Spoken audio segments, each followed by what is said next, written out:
नमस्कार प्रिय दर्शकों, स्वागत है आपका हमारे चैनल हनुमान जी भक्ति सागर में। आज हम लेकर आए हैं एक ऐसी कथा जो केवल एक महिला या एक भक्त की नहीं, बल्कि समर्पण, विश्वास और प्रेम की ऊंची परिभाषा है।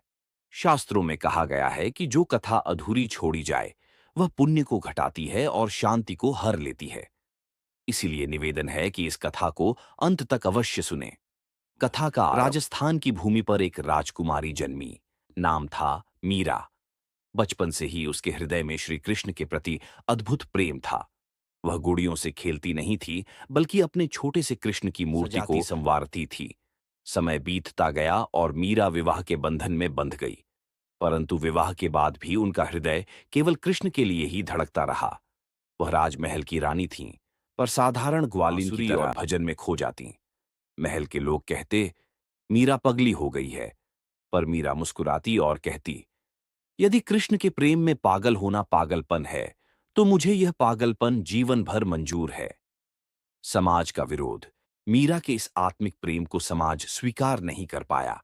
ससुराल के लोग बार बार उन्हें रोकते, भजन बंद करने का आदेश देते। यहां तक कि उन्हें जहर का प्याला भी दिया गया। और चमत्कार देखिए, जहर अमृत बन गया, क्योंकि सच्चे प्रेम और भक्ति को कोई शक्ति समाप्त नहीं कर सकती।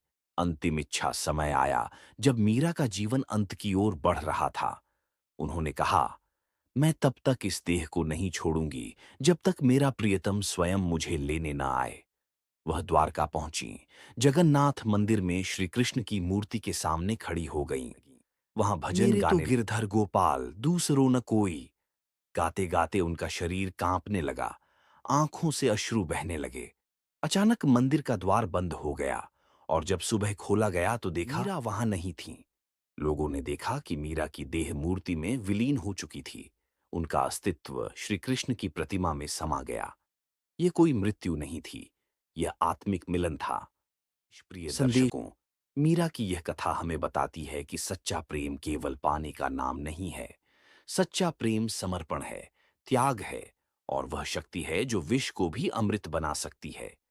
इसलिए यदि आपके जीवन में प्रेम है, तो उसे स्वार्थ से मुक्त कीजिए, क्योंकि जहां स्वार्थ हो, वहां संबंध टिकते नहीं। पर जहां भक्ति और समर्पण हो, वहां मृत्यु भी केवल मिलन का माध्यम बन जाती है।